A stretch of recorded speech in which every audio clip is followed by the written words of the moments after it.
Hello and welcome to this week's Robin Pod Weekly. After a week off, it's great to be back. And don't forget, the Robin Pod is powered by Budget Tyres Auto Centre, the only car specialist trusted by the players, club officials and supporters of Hull Kingston Rovers.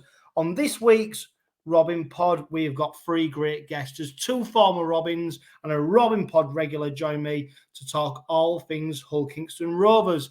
First up, though, is TalkSport Rugby League co-commentator and a former Hull Kingston Rovers player, Paul Cook. Cookie, it's great to have you back on the Robin Pod Weekly. We're 6 games into Super League. The Challenge Cup's kicked off. Of course, Rovers going into the game against London, fresh from Derby Day delight. But I thought I'd just start with a real moving, tribute to Phil Lowe that took place on Friday. Obviously, very emotional time for everyone involved with the club, and I know someone who had a huge impact on your career as well whilst with the Robins. Yeah, I went to the game. Myself and my youngest daughter Ivy went to the game last week. Yeah, really moving. I thought it was a fabulous tribute to Phil. All of Phil's family there. Obviously, Jordan Lane, part of that family, extended with being part of Phil's granddaughter. So. Yeah, I just thought it was fantastic, and as legends go in this city, there's not many that are in that echelon of Phil. Look at Roger Millward, Clive Sullivan, probably Johnny Whiteley, the other three. So I thought the tribute was fantastic. When you look back at his career, what he's won and where he's played, and how many big games that he played in, he certainly lived the dream. Yeah, and I think as well, like you mentioned, some of the company he's kept in terms of that legendary status. It's not necessarily just what they did on the pitch; it's what they did off it as well, and the way they carried themselves as a man, as a person, which was obviously, that was Phil Lowe to a T, wasn't it? Yeah, absolutely, red and white through.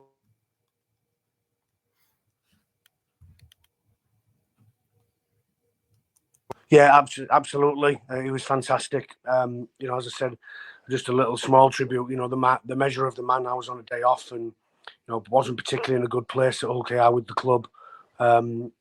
With some stuff that was happening off the field, and I get a knock at my door, and that's Phil in the morning. Just put the kettle on and just to check if I was okay. So, yeah, that's just one small story which I've got that hold dear to me. But if you ask anybody, they've probably got a story that they can tell about Phil Lowe off the field as much as on it. Yeah, very sad, but well played to a club for marking Phil Lowe's passing the way they did. If we look at Rovers' start to the season, Cookie, what are they? 4 wins, 2 losses during the quarter-final of Challenge Cup. What have you made of 𝗬𝗓𝗏𝗏𝗏 and the Robin start to the season? Well, I think what there will be is they'll be disappointed not to be 6 from 6 and still in the Challenge Cup. I think when they went to Salford, there was undone by one player, and that's no disrespect to Salford. Salford have beaten some very big teams. Obviously, they've got some scalps, and they're a very good rugby team. The following week when they came back home against Warrington, everybody expected them to bounce back, and Sam Burge's team hung in there and got a result against 𝗀𝗂𝗧. So I think they'll be disappointed not to be 6 from 6, but that doesn't mean the start of the Super League season hasn't been good for them. I think it has. 2 derby wins in that, obviously. So, yeah, they're travelling along quite nicely, aren't they? And I expect them to get better, and I'm pretty sure that 𝗬𝗓𝗏𝗏𝗏 does as well. So, right now they're in a really good spot, and they may well have a sticky patch throughout the season, but as every team does. But we hope that doesn't happen. So, I'm really, really happy for Willie and the staff and the players. I think they're a very, very good rugby league team that are deservedly up at the top end of the table. Yeah, and can you see? Obviously, it's still the early rounds of Super League, and the seasons. We're getting closer to that magical 10-game marker, which what coaches seem to use as a real a point to judge where they are in the season. Can you see a change from the side from last season already?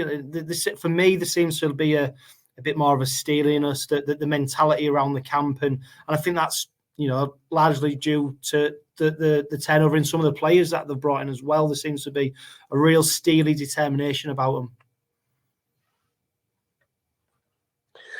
Yeah, I think the quality of player that they brought into the club from last season to this adds more depth to the squad and more quality, obviously. I think the expectation for 𝗂𝗂𝗧, the pressures that brings is the pressure to go one better than Wembley last year, and we've spoken about this previously. Why shouldn't the club and the people at the club and the players and Willie Peters in particular strive for that? Because I think they've got a squad capable of challenging for trophies. They proved that last year by getting to Wembley. And I think it's about going one better this year, whether that's a win at Wembley or making a grand final. And I think that's what the players' steeliness is about. There's an inner belief within them that they should be partaking in them big games. Yeah, and they're going about the business quite well, aren't they? I mean, the second top try scorer in Super League at the moment. Frustratingly, though, they've missed the most goals. Cookie. I mean, yeah. It's still a situation that doesn't seem to be sorting themselves out. I mean, but jokingly, we saw some of the tries that the Robins are scoring. They don't seem to be helping the kicker out by getting under the sticks. But for me, that's not the point, is it? That's not the point. The point is, that when the score tries, turning 4 into 6 is really important. When they found 𝗀𝗃𝗁 and everybody thought Jes could be the kicker. When you've not kicked regularly, and when you haven't been a frontline kicker, it's a really difficult job at the best of times. But even if you are a frontline kicker, once you miss 1, 2, 3, and I did kick for the clubs that I played for regularly. Once you miss 3, even though you're a regular goal kicker, the next one's really important. If you miss that one, the percentages that you have as a goal kicker, you kick everything from the 10-meter tram line in, so 10 meters in from touch either side.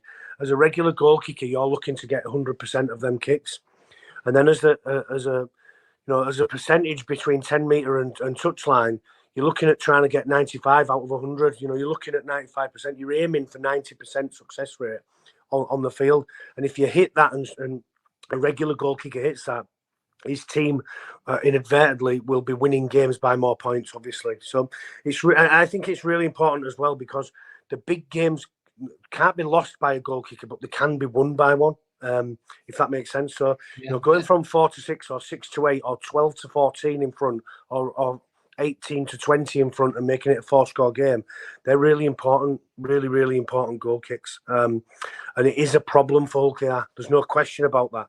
At the beginning of the season, it was everybody had a go and to see who could goal kick, and they obviously brought in Joe Ford from Doncaster Knights to have a look at the techniques. So it's obviously a problem. It was a problem that Willie wanted to fix before the season, and we're obviously 7 games in now with the Challenge Cup game, and it's still not being fixed yet, and it may well bite them on the backside later down the line.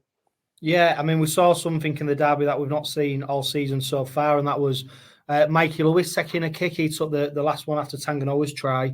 Do you think that's the future for Rovers, Mikey Lewis? Because I'm surprised that he's not maybe took the kicking tee so far yet this season. Well, if it is Mikey, he can't be the best goal kicker at the club, because if everybody had a shot pre-season, then Mikey obviously didn't impress enough before 𝗂𝗂𝗃 took it, and then Jez Litton took it, and it may well be that he's had a slight injury. I'm not sure, but they need to find a regular goal kicker, and they need to find one that's front line. When you go, I mean, I watch a lot of rugby league live. When you go watch Leeds, you guarantee that if Leeds score a try, Reece Martin's tagging on too. You can almost guarantee it, no matter where the kick is on the field, and that is, as I said, really important. So, whoever it is that takes over, or whether and I know this sounds stupid, but the next time that they recruit, they may well look at a position that they need to recruit in and look at a goal kicker that goes along with it. Yeah, because let's be honest, it's not the games against Hull, London, Castleford where it's going to cost them. It'll be when they're competing with the Wigan, Saints, Catalans, where the game's tight and they need them 2, 4, 6 points even. And they have got a frontline goal kicker in there. They've signed him from Featherstone in Ben Reynolds, but Ben's got to make the team, and that's not easy, is it? When you look at Tyrone May and Mikey Lewis in the halves, Evalds now settled at fullback, 𝗂𝗂𝗃𝗁 in the centre. Where does the quality players that are not playing in this team fit in? And obviously, they've got to wait for their opportunity. And I dare say, if Ben gets an opportunity to play, then he will goal kick. We saw him at Wembley last year, tagging on 2 goal kicks at the beginning of the game. I don't think he missed at Wembley last year from recollection when Lee beat 𝗂𝗂𝗧.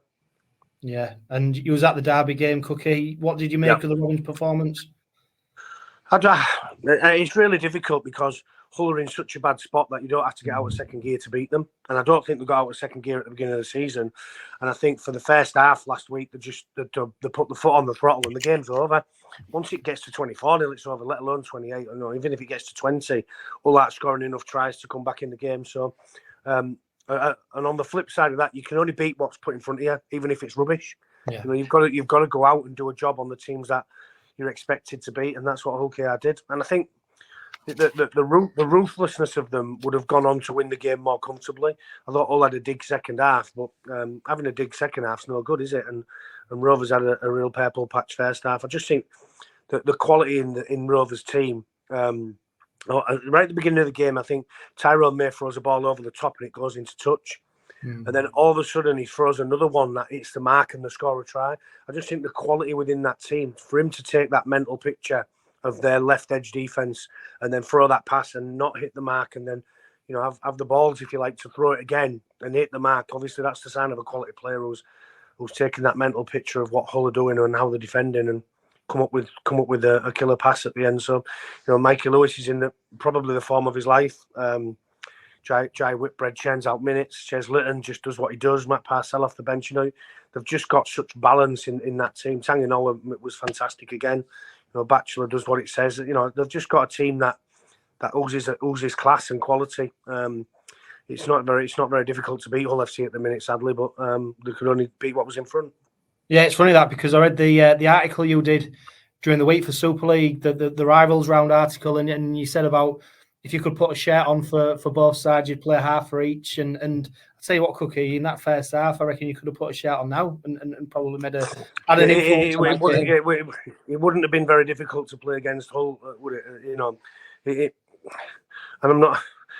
They're in such a bad spot with regards to the way that they're playing. That anybody that goes in there, that's on. When you look at the players that they had on loan in Bullock and Russell, they was their best two players when they played London. And players from outside of the club that are coming in are certainly adding quality to the club. There's no wonder that they're going out and looking into the market. That is for sure. Yeah, and when you cast your eye over the rest of Super League, Cookie, we seem to have Castleford, London, and Hull grouped together. Then you look at the top, probably Wigan, Saints, Catalan, and then there's a bit of a middle group there, isn't there? Or you could even maybe split that, with Rovers, Warrington, maybe Leeds. Is Super League started the way you expected it to? Yeah, I think so. I think everybody expected Castleford and London and Hull to be at the bottom. That's no disrespect to them teams, but everybody expected that. I think Castleford are still winless. So yeah, and I think there's a middle group of teams that are fighting to be in that top echelon of teams, and I think Rovers are the closest. I know Warrington beat them, but I still think 𝗀𝗂𝗧 are the closest to that group of three at the top. And when you look at Catalan, they're so difficult to beat at home, so difficult to go over to France and get a result. So you almost say 50% of their games, because they played at home, are going to be wins for them. Then they go away from home and produce, rugby league like they produced last week. And arguably their best players still on the books at 𝗀𝗂𝗧. So you've got Wigan and Saints do what Wigan and Saints do. I went into Wigan to spend the day with Matt Pete and the staff there. It's one hell of an organisation, one hell of a smoothly run machine at Wigan, and they're looking to create a dynasty. I think the news today that Bevan French has just re-signed a 4-year deal to them. They've got all of the spine of their team on long-term deals, and then they're building around it. They're going to be up there for a long time. And Saints obviously then go and beat them last week, so they prove that they're still worthy contenders to trophies. So I think breaking into that top 3 is going to be really difficult, but I think it could become a top 4 with 𝗀𝗂𝗧. Yeah, and you mentioned Matty Pete there, just signed a new long-term deal with a club. He's going to be there for a good few years yet. Is it too early to be talking about Willie Peters' contracts? And obviously he came in on a 3-year deal. He's 1.25, I suppose, season into it. Is it too early to be talking about? I think the difficulty with Willie Peters and the difficulty with overseas coaches is that they have a strong desire to go back and coach in the NRL. I don't think Matt Pete has that. I think he's going to be at Wigan 7 years with Thomas Ullaway and Sean O'Loughlin. The continuity of that club's obviously that it is a long-term one. But it depends on what ambition Willie's got to go back to the NRL and become an NRL coach, and whether any jobs come up over there. And we saw Justin Holbrook come over here on the crest of a wave, having taken St Helens to 1 or 2 grand finals and won 1 or 2 grand finals. All of a sudden up sticks and goes back to Gold Coast Titans, and now he's not in a job in the NRL. So it's not too early to start opening discussions on Willie Peters and his contract, that is for certain. But I think the biggest part of that will be what Willie wants to do.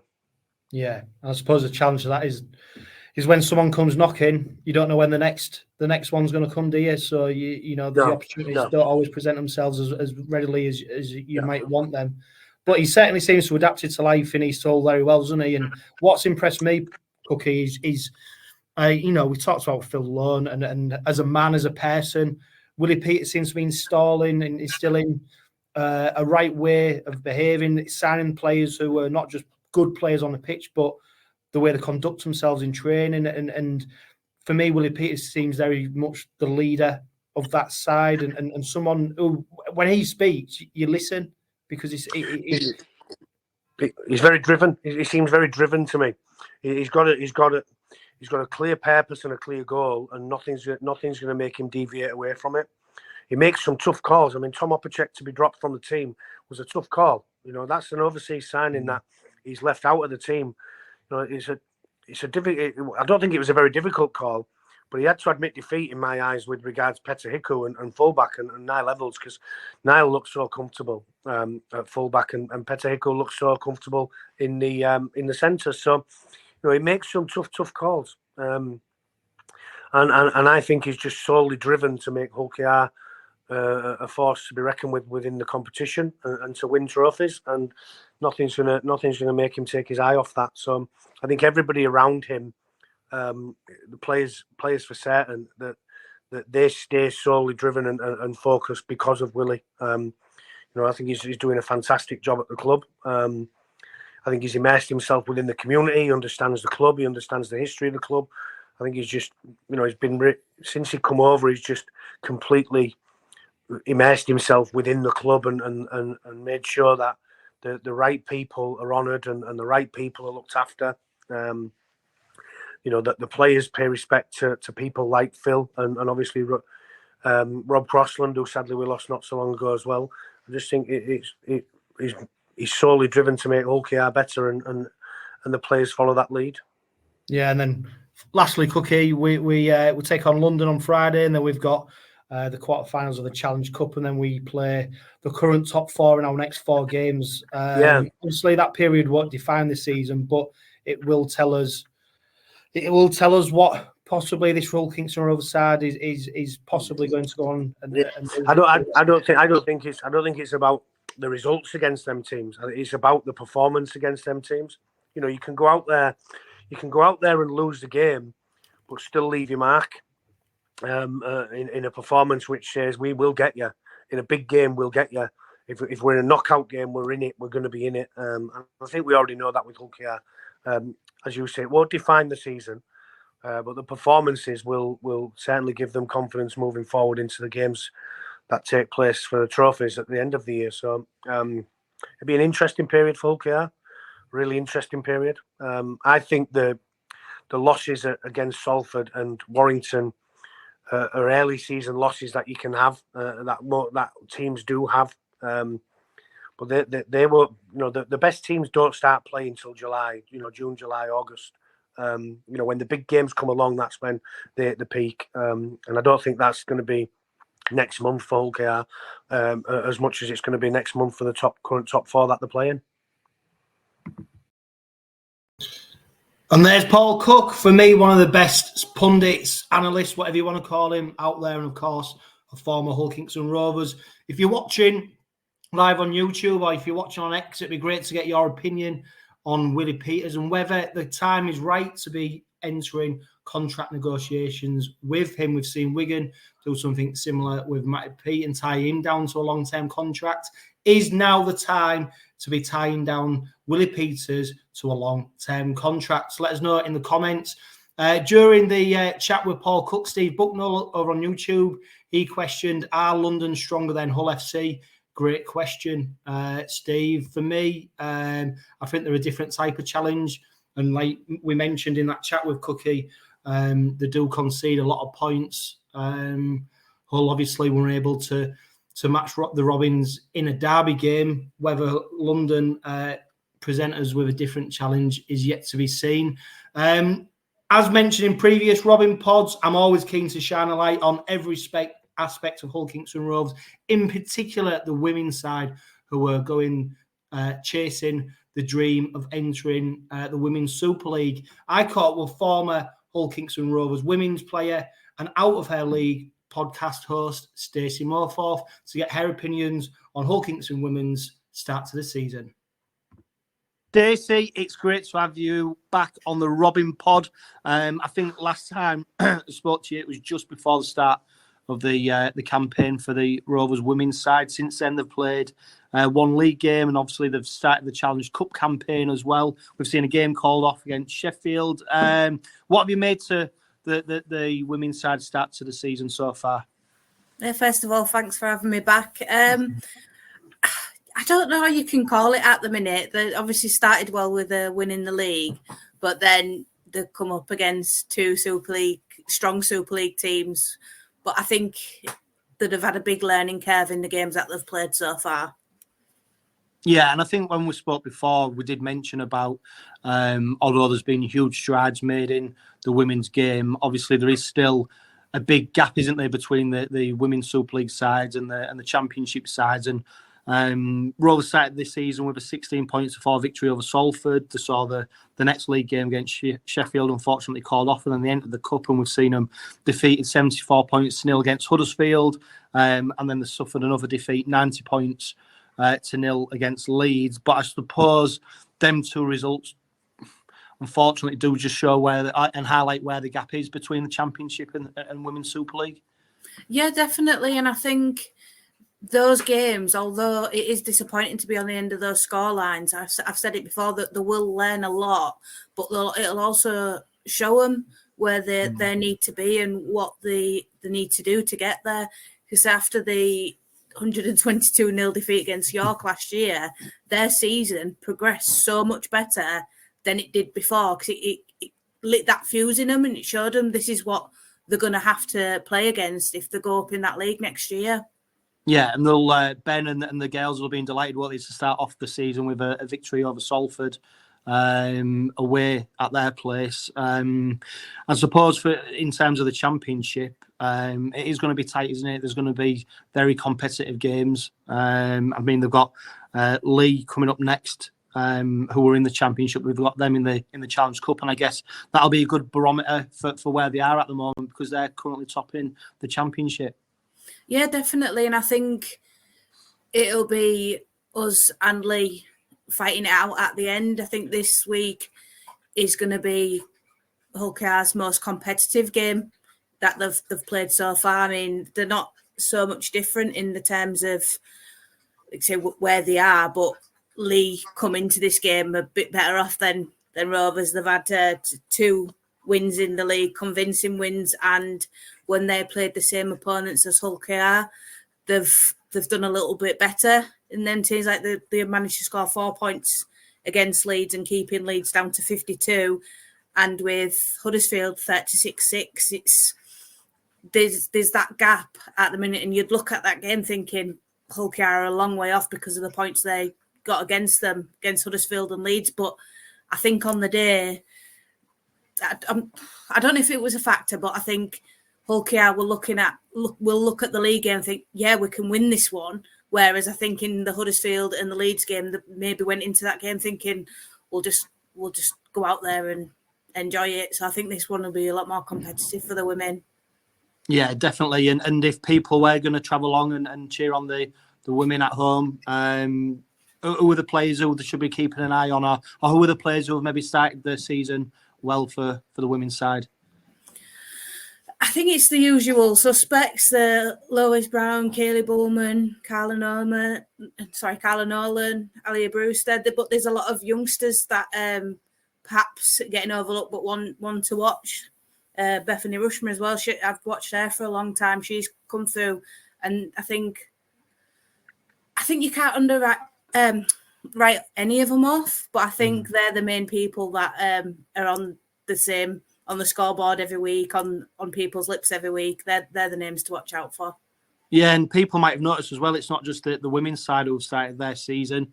The girls teams in the pathway, they've also started their season, and it's great to see that they're trying to put together this sort of conveyor belt of talent, so that hopefully, if they do reach the Super League, which is what everybody wants and definitely what the club wants, and what all the players will want, that it's sustainable because they've got a talent pool, they've got players coming through.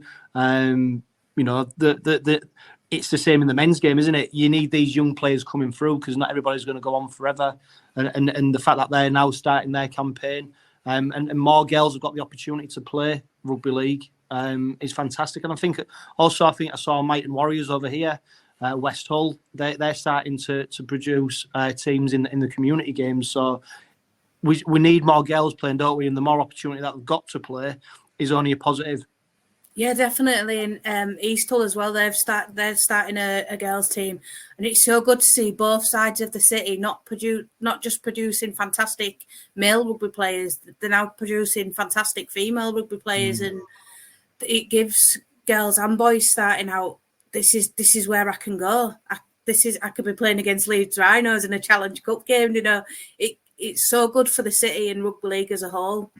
Yeah, it's funny you mentioned that because the women's side got to play as a curtain raiser to the men's game at Huddersfield. They got to go out on the John Smith Stadium pitch and play the game there. And I suppose they're the aspirational things, aren't they? I mean, for Huddersfield, it's great for them. Their players that they're getting to go onto the same pitch as the men and get equal access in that game. But also for the Rovers women's side, the fact that they're able to go out there, because, you know, let's be honest, some of them players, this might be as good as it gets for them, and these opportunities, you know, might seem a long way, you know, a long way off a while ago. Now, you know, it's great that they're getting this opportunity as well. Yeah, definitely. And I was there at the Huddersfield game, and every single one of them, they had the phones out. There was Snapchat in the stadium, and even the Huddersfield players as well. It was just, it lifted everybody, like playing at stadiums like that. There's no other feeling like it. Every time you go onto a rugby pitch, it always feels brilliant. But when you go out on a stadium in front of a lot of, because there was a lot of fans there at Huddersfield, and it just lifts you thinking, this is what it could be like. This is what it is. This is my reality. You never lose that sense of pride when you step out onto any stadium. Yeah, definitely. And we're not that far away from the start of the Women's Super League season. That starts on Friday, April the 19th. Who's your money on for lifting the title? Do you know what? I think I'm going to go with Leeds Rhinos this year. I think they've recruited so well, and I think the top four is going to be so competitive this season. Obviously, York are going for all the trophies this year, and St Helens. But I honestly think the way Leeds Rhinos have recruited this year and brought on the youngsters from last year who have gained so much confidence, I think I'm going to go for Leeds Rhinos this season. Yeah, it's going to be a really interesting season for the Women's Super League. I mean, there's more investment going into the teams. I think, is it Leeds who've started paying expenses or paying a wage to the players? There's Leeds, and there's also Huddersfield, but Huddersfield are paying two players. But yeah, Leeds are paying, and St Helens as well. They've just announced in March that they were offering contracts as well. Nobody knows what the contract stipulates, whether it is paying to play or who's getting paid, but it's all a step in the right direction in the game. Yeah, and Stacey, I mean, I've just seen that the NRL, I think they're increasing the teams in their Women's Super League, their NRL competition. And maybe, Stacey, is there an opportunity for you to go over there and play? Because I know you've just finished playing, haven't you? You still got one eye on me going down under. I don't know in what capacity I'd go down there. Maybe carry the water on from my fourth retirement. I don't think I'll do a fifth in Australia. Yeah, just tell us about that game, because was it Sunday that you played at, was it Featherstone? Yeah, the Winter League final, my team got to the final and won 64-0, and I'm still suffering now. But it was a brilliant day and a good way to bow out. And is that it for you now? Is that the fourth and out, that no more returns, or do you think you could be? Do you think you could be tempted to one more time? Well, if 𝗀𝗂𝗽𝗏 ever need a prop off the bench, I'm sure I could be persuaded. Yeah, and Stacey, obviously, you do your own podcast. Tell us a little bit more, because you spoke to Ben Parker, didn't you, the Rovers women's head coach, and that was I'd urge anyone who was listening or watching this now to seek that out, because it was a really interesting listen. And like you say, Ben's a man of a few words, but when he does speak, you really do listen to him. So you're bringing up Ben again. You know how much I love talking about Ben. It was an absolute pleasure to speak to Ben, somebody who's been a part of my journey, and he was the first male voice in our podcast as well. And it's good to speak to coaches, especially like Ben, that have been there from the beginning. He can see how the game's going. And it was good to get him on the back of a win as well, because I think if they would have lost, I don't think we would have got to speak to him. He said himself he's the worst person to be around when there's a loss. Yeah, and Stacey, I tell you about winning. You're creeping up that prediction league table, aren't you? I mean, I think 36 is your favourite score at the moment. I don't think there's been a game where you haven't predicted that Rove's going to score 36 points. But yeah, he's slowly creeping up. Scott Solway, I think he got his second correct scoreline, so he got 6 points after the derby. But yeah, you're making a stake of claim for that title as well. Yeah, I'll be coming back. I'll be coming for him this weekend, and I think I might change 36. I might go against the grain and go a bit higher this time. But yeah. I'm not the best with predictions. I'll just throw it out, and I think I'm being spontaneous. But obviously, by the 36 every week, I don't think I am. But yeah, it'll be a bit different this time. I'm coming for you, Scott. How great is Stacey? And Stacey will be joining me throughout the season to discuss the women's side and everything that's happening in women's rugby league. So make sure you tune in when Stacey is on the Robin Pod. I posed a question before we spoke to Stacey about whether the club should enter into contract negotiations with Willie Peter with a view to tying down on a longer-term deal. Bazzaru's watching on YouTube. He's saying, I definitely think we should extend Peter's contract. He's just so part of the club and the culture, and he's very driven and motivated to take our club forward. I can't remember a coach who spoke as well as Willie Peters does about the club and the future. I also believe since Peter's been in charge, we've had a bit more exposure across the NRL, and because of it, Willie makes our club more attractive to overseas players signing for us. Derek Barkham chips in, yes, Bazza, with a bit of help from Skids as well. Matt Gregson, yeah, absolutely, tie down Willie ASAP. And Michael Morton just says, yes. So I think they're pretty unanimous in their backing of giving Willie Peters an extended contract. Right, let's get into that Derby Day demolition of that lot from across the river with Robin Pod regular Graham Turner. And it's trying to predict that. Graham, welcome back to the Robin Pod Weekly. A man who currently sits joint top of the Robin Pod Predictions League on a firm 18 points. Seems to be getting some of these results right and very close with the scorelines. Graham, welcome back. Like I said, how are you doing? I'm all right, Matt. Thank you. So, some would say it sounds like he knows what he's talking about, but I'll leave that for other people to decide.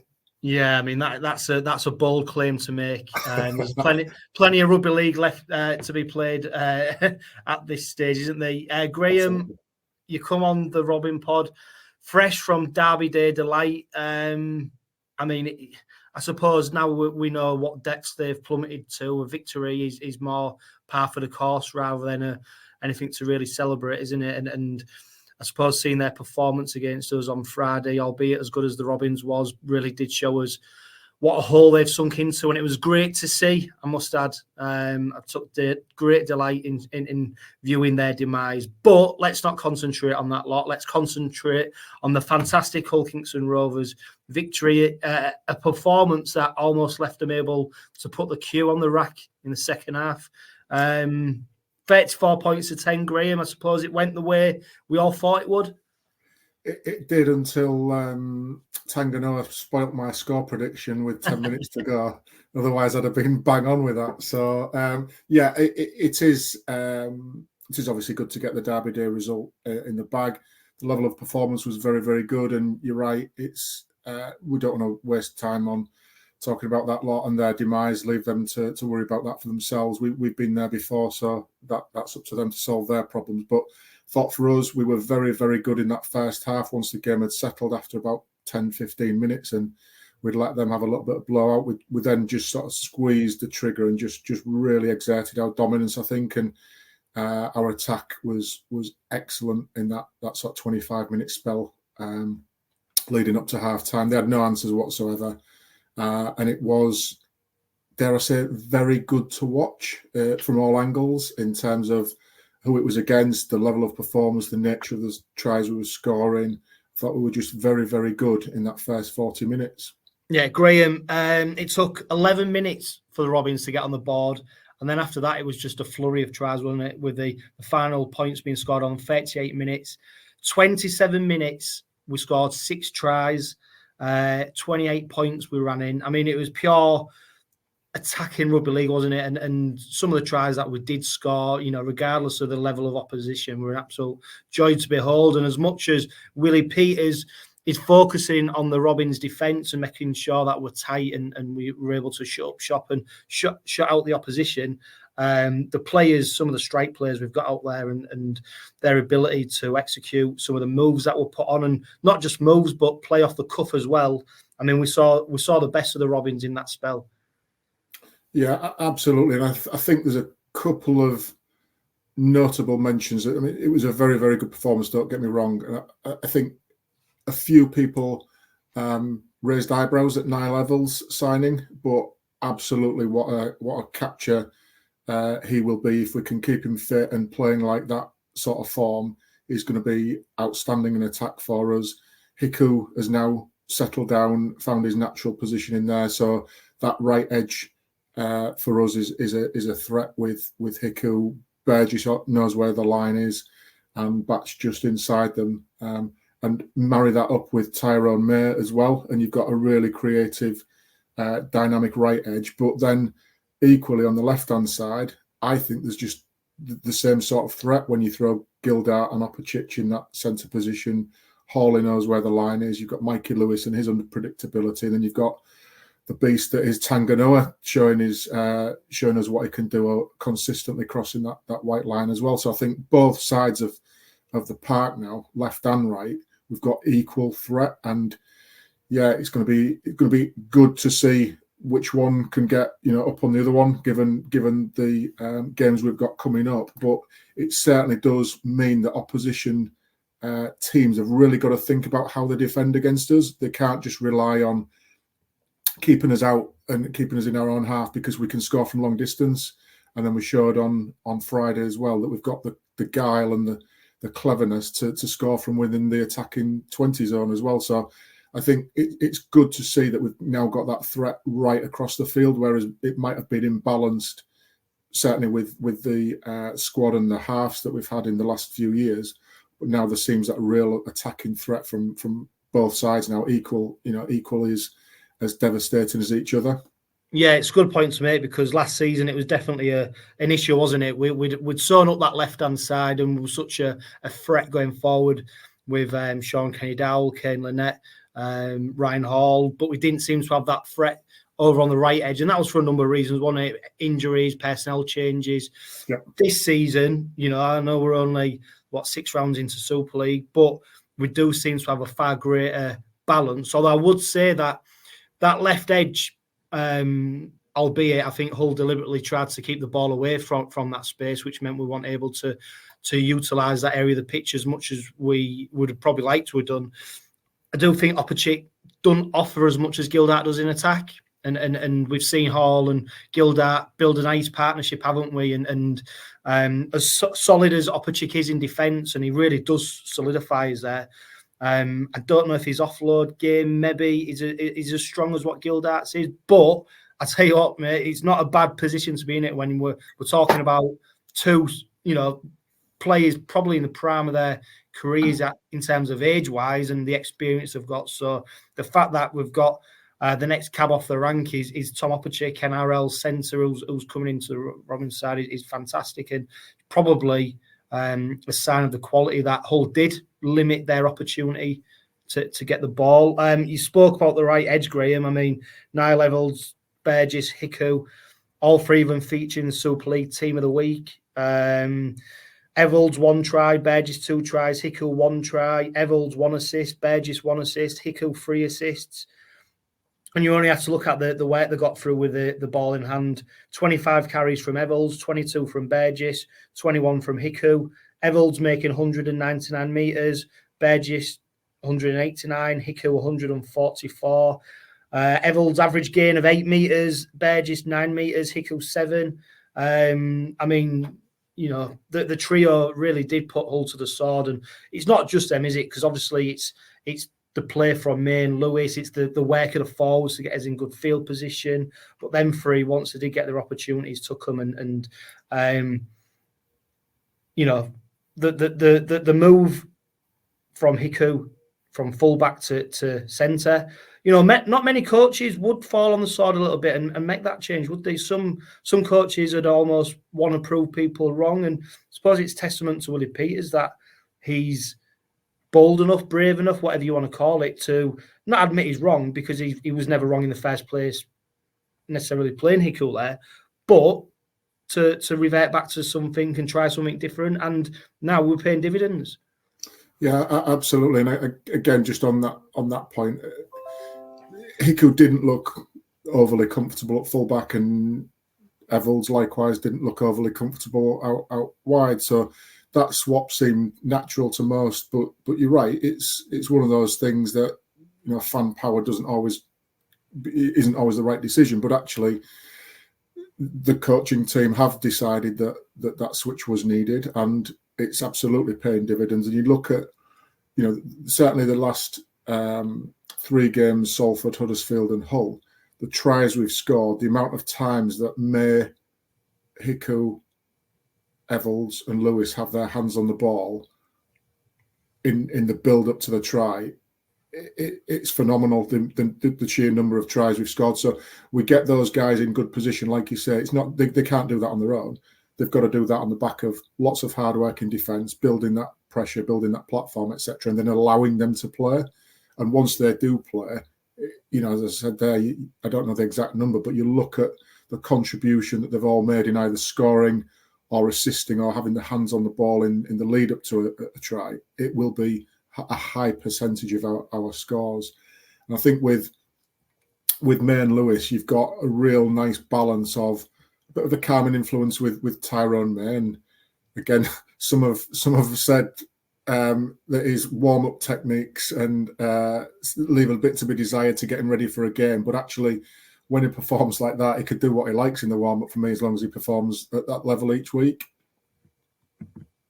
Yeah, 100%. And, you know, his partner, I don't know about you, Graham, when you're trying to pick your try of the game. I did like Tangan always in the second half, but, I mean, Mikey Lewis gets applauded for his score, doesn't he? I mean, you saw the break from Evalds, glides in between the 2 Hull defenders, offloads to Lewis. And Lewis, to be fair to him, still got a lot to do, hasn't he? But you just saw the pace, the power, the determination, and then he shrugs off Danny Houghton for the final tackle to go over the line. And probably for me, that try there, Graham, epitomises everything Michael Lewis is about now, but also when Rovers get in full flight, what they're capable of. And it was one of them tries where, although when you watch it back on TV, which I have done, and it's pretty a fast try, at the ground it almost was in slow motion, because you could just see him going through the gears.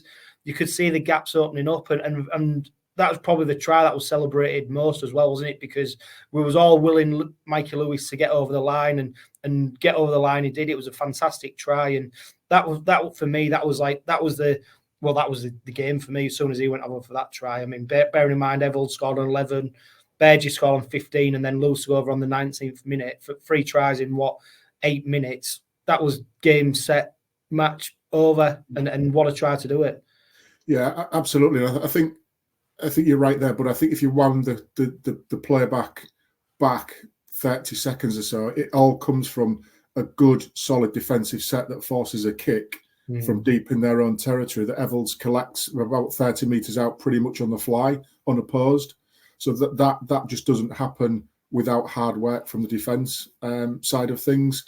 So that then creates, pressure on their defence to get up and out. They do that, and all of a sudden 𝗲𝗆𝗆𝗆 has spotted a gap and gone through it and offloaded to Lewis. So I think the scoring of it is excellent, but the 30 seconds build up to it is equally as important, because if that bit's not right, you don't get that opportunity. If they come out organised and putting pressure on us because we're receiving the ball in our 10-metre line, that's a different story than receiving it directly on your 30-metre line and having a fly and run at it. So I think that there's a lot of work gone into it. But I listened to Willie Peters' press conference as well earlier on today, and he was talking about the boys in attack. Sort of, he calls it heads-up footy.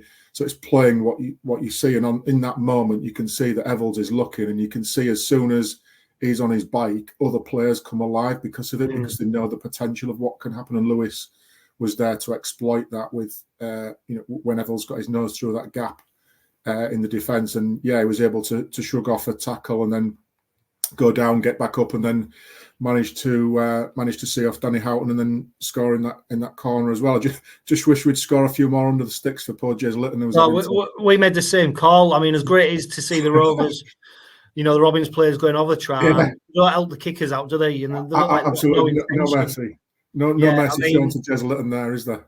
Yeah, I'm glad you pointed out the defence there, because we saw a really poor kicking game from them in terms of their ability to make meters on their kicks. But that was on the back of some really strong defence. And I think the fact they only played the ball in our 20-metre line area three times during the whole game, just shows you just how strong we was. And I think that would probably have been 0 in the first half, John. I don't know if the stats are available for that, but it would be down at 0 for the first half, because we just let them have nothing. We smothered them. They had absolutely no success whatsoever, which builds pressure in itself, because the scoreboard's going against you. You're forcing things, and you just can't make any headroads. So psychologically, it just demoralises you.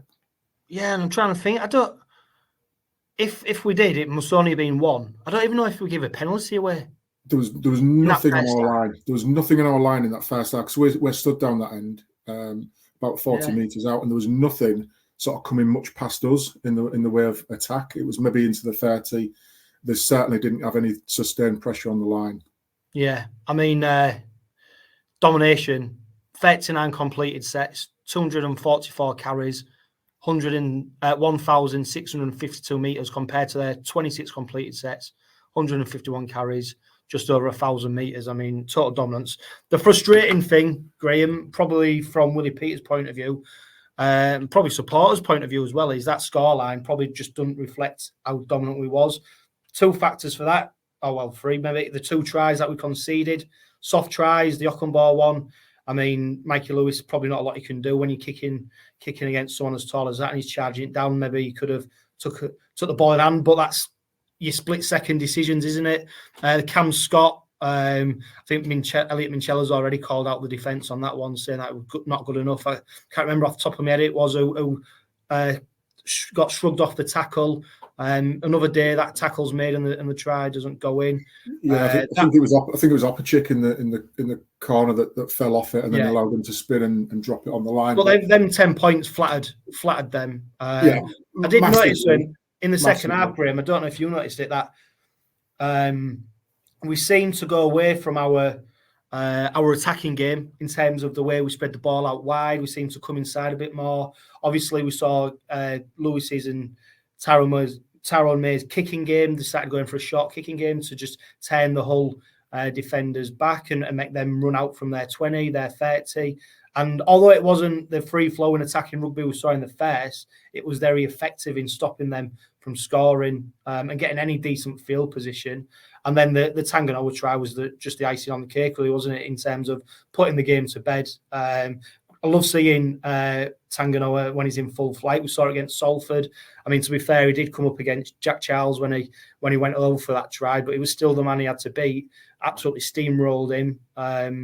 Great try for him, and that was signed, sealed, delivered. I suppose the introduction of Jack Charles made it a little bit more competitive, a little bit more interesting for that lot. But yeah, and I think that's if there's any bright spot that they've got, that was the only one that they could cling on to was clamouring for him to get more of a game next season. But I think you saw perfectly in the bits we've talked about there about he can provide them an opportunity in attack, but he got absolutely flattened by Tanganoa in that drive for the line that he did. He just literally ran through him. So defensively is a young kid.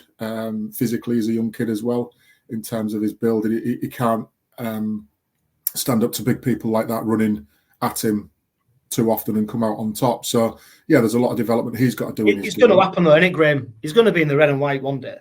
Well, yeah. Well, whether he does or whether he doesn't, that's. I mean, to be fair, we could offer them a 𝗀𝗲𝗏𝗏 and a £5 note, and it's probably Adam Pearson who will open his arms to a deal like that based on their finances at the moment. So quite possibly, yeah, quite possibly. If you think back 3 or 4 years ago, though, John, we were probably in the same position with Mikey Lewis. Yeah. In the fact that Mikey was 17-ish years, 18 years of age, coming fresh out of sort of academy. He looked like a little kid. Now he looks like he's bulked up. His physique is a lot better. He's strong in his own defence, and he's shown his own strength to shrug off tackles when he scored his try and power past Danny Houghton. So I think there's a few similarities to be made in that respect. And look, got to wish the young player well in his own development and hope that he does, push on and kick on. And if he moves on from wherever and comes this way, then so be it. As long as he's a good player that's going to add to our squad, then fair enough. But I think we've been there on that journey with Mikey over the last 3 or 4 years and seen his development. And look where it's got us by sticking by him and giving him the right exposure at the right times, and then allowing his creativity to come to the fore. And yeah, he's not the finished article just yet, but he's proving an absolute asset for us at the minute, and obviously one of the first names on the team sheet. But I think in that second half, John, I think if you go down 28-0 at half time, there's a lot of discussion going on at half time between the players, the manager, etc. So you've got to expect as an opposition coming back out to face a team that's had that, you've got to expect some reaction. And whether we were sat back waiting for it a bit, I don't know. Willie Peters talks about going away from some of the attacking principles that worked so well in the first half. We went away from those, which sort of needed fixing up. And look, it was a pretty sort of average 15-20 minutes in that period, and they got the tails up with that breakaway try, which then gave them the confidence. And I think Minchella's right in that that's always a deadly time after you've conceded to not concede again. So I think that's probably the most disappointing part, is that they conceded so quickly after the first score. And could it have been prevented? Yeah, probably. But that's something that we've got to fix up as a mentality and get straight back into that defensive mentality that served us so well in the first 40 minutes. Yeah, I'm going to have to correct myself as well, because as much as I said, Mikey Lewis's try was probably my favourite moment of the game, I think my second favourite moment was the moment Cam Scott went in for their second try. And I looked across at their supporters to see them celebrating, and I almost got the feeling that they thought they was back in the game. And the smirk on my face seeing them celebrate, knowing that there was absolutely no chance whatsoever that they'd be getting close to even nearly beating us, was probably my second favourite moment. Do you know what, John? I would hazard a guess, and viewers, listeners out there, please feel free to comment. I bet there was a few people thinking, "Oh no, not again!" when that second try went. What? I genuinely, hand on heart, and don't get me wrong, that Jamie Shaw, 20-0, seen it happen. I had absolutely no worry whatsoever that they'd get anywhere near. I didn't either, but I bet there's a few who were thinking, "Oh no, not the same as 20-0, and we get dicked." It's a serious point, though, isn't it, Graham? Because this is a different Hull Kingston Rovers side. Absolutely, this is a different the whole mentality, the personnel, the club, the team. This is different. Yeah, it absolutely is, and it's building in the right way. And like many, I guess I'm pretty sad. And just when you're on bit of downtime and you got watching YouTube, you just pick up the old Don't game. lie, Graham. You're not watching YouTube. I'm sure it might end in tube, but it doesn't start with you. Well, let's call it YouTube for family viewers. The derby last year, the Good Friday derby last year. You look at the team that we put out there, and compare it to just 1 year on, and the caliber of players that we've lost and the caliber of player that we've come in. Players move about all the time. I get that, but you've got the likes of Sam Wood, Senior, Reece Kennedy, all in there. Jordan Abdul, all not in our squad or in our team anymore. And you look at the players that have replaced them, and I think man for man, each one has improved the squad that's been brought in to do that. So it's worth having a look at the team sheets and seeing what progression we could make. Then that squad led us to where we got to, last season. Hopefully, this squad can progress in the same vein, and who knows where we'll end up. Yeah, definitely. Right, that brings us up to London on Friday night. Another 10,000 plus crowd expected at Craven Park. Fantastic support. I know the club have been doing some initiatives to get as many people into the game as possible. So hopefully we're going to have a few new people in the ground who get to experience the Craven Park Raw for the first time and want to continue watching the red and whites. Some more stats for you. Hull Kingston Rovers over the 6 courses of Super League are averaging 22 points a game scored.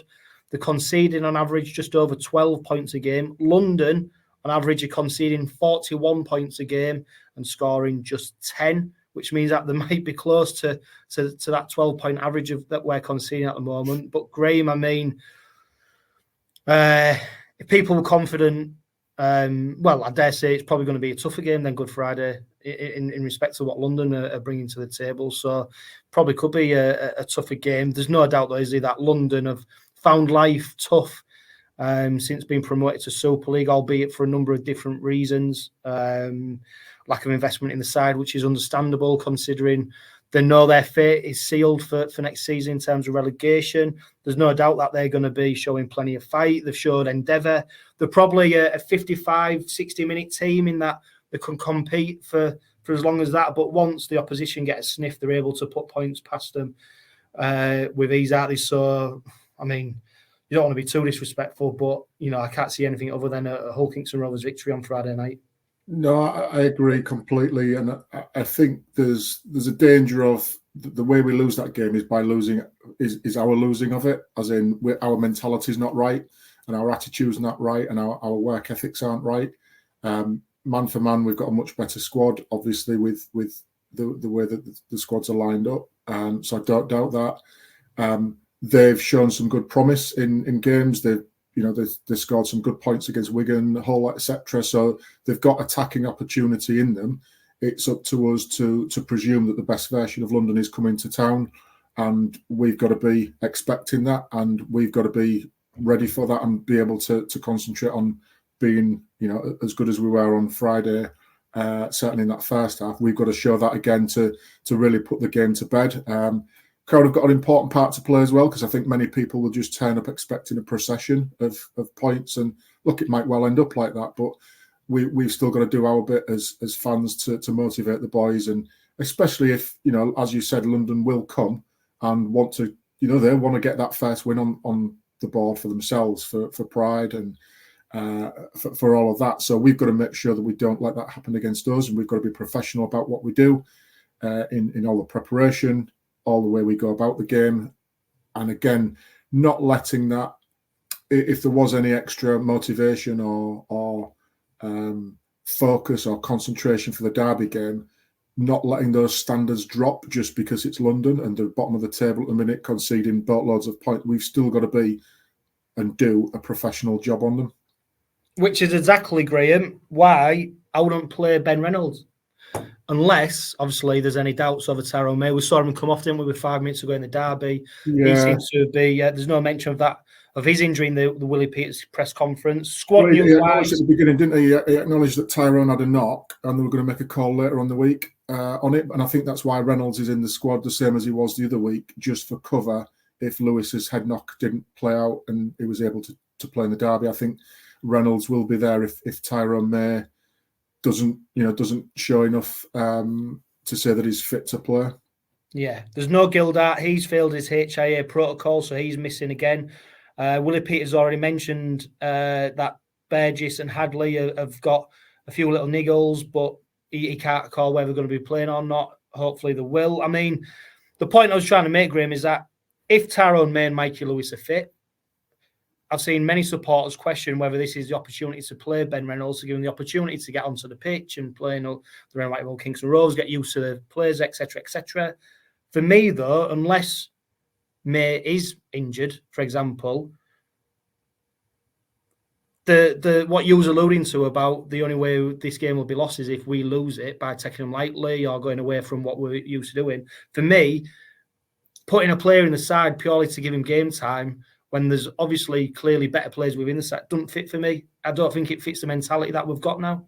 No, I think we've got in the competition is there. You've got got players like Corey Hall pressing for places. You've got 𝗬𝗓𝗏𝗏 pressing for places. Matty Staunton, etc. So we've got a squad of sort of 20, 21 players, 22 players that on any given day, you've got a real good team, whichever bodies you put out there. So I agree. If players are fit, they play. If they're in form, they play. If there is any doubts, and it might only take a knock to May, Burgess, Hadley, etc., that sets them back 3 or 4 weeks. Is that worth the risk? And that's a decision the coaching staff, the medical staff, and the player will make together, surely, to understand that. And that's about players being honest with each other and with with the coaching staff, because make no bones about it, players want to play, and there's no way that players would stick their hand up to sit out unless they actually had to. So that competition for me should, like you say there, should come from within of other people pushing really hard in training to say to the coach, I deserve that place on merit, not because somebody needs to sit down for a week just because. So yes, the players have played 6 rounds in the cup game, but fatigue shouldn't really be setting in just yet. We can worry about that as and when we get really into the grind of it. But at this stage, for me, I agree with you. Let's put our best team out there, and let's play the game as if it was last Friday in the derby game, with the same intensity, with the same professionalism, and hopefully the same outcome. Yeah, I just think, Graham, over the course of a season, injuries that inevitably happen don't give you the luxury of being able to dictate as and when you just pick and choose your team. I think you've got to go with your strongest team at every available opportunity, because at some point during the season, injuries will present themselves anyway. So yeah, you've got injuries, you've got suspension, you've got lack of form. So there's other things that crop up in there, and that's for me is the opportunity when you tinker with it. But we've spoken on many occasions last season, Jono, where Willie Peters hasn't been afraid to switch things up a bit. But again, just going back to his press conference, he didn't seem like he was intimating that. He was more of the mindset that if people are fit, we put our best team out there, and they as the coaching staff and medical staff will know best as to whether people are fit or not. Yeah, we put that a lot to the sword. 34 points to 10. If you go for scoreline on Friday, Graham, you expecting big points, or do you think it might be a bit more of an arm wrestle? I'd like to. Well, just let me wind back a step, because I think there's a key point as well, that in the early part of the season, many people had sort of said our attack wasn't clicking, and it was noticeable on Friday. Whilst it wasn't perfect, the track was a lot drier on Friday, and that allowed, for me, our players to play and the speedsters to get out there and the creative players to take control. So as the grounds dry up, I think we'll hopefully see more of the Hickus, Mays, Lewis, Evans, etc. come to the fore. But yeah, in answer to your question, John, I think I'm expecting a good win, a handsome win, and I'd like to see us show that professionalism to get that win, rather than winning, scoring 42 points but conceding 24 points, for example. Yeah. I'd rather see us be completely professional in our defensive work that then earns the right to get our points on the board in our attacking prowess. And there we go. Graham Turner, Robin Pod regular. That brings us to the end of this week's Robin Pod, although there is just a couple of things to mention. Graham mentioned when I was chatting to him there, the lineup from our 16 points to 60 feet at the hands of that lot last season. Just to give you a little refresher on what the lineup that day was. Jack Walker at fullback, Ethan Ryan on the right wing, Tom 𝗲𝗡𝗅 at centre. Sean Kenny-Dowell at left centre, Ryan Hall on the left, Rowan Milnes and Mikey Lewis in the halves. Reece Kennedy and George King starting props with Jes Litton, the hooker, Jimmy Kynehorse, Kane Lynette in the second row, and Dean Hadley at loose forward with an interchange bench of Matty Parcell, Matty Staunton, Louis Johnson and Sam Luckley. So, yeah, I'll leave that to you to compare this current lineup from the Good Friday derby and that lineup. And Glenn, he says, why don't you think Mikey doesn't kick goals? He's done it throughout his career. So I've just dug out some stats. He's on 93 career appearances at the moment, 90 club appearances.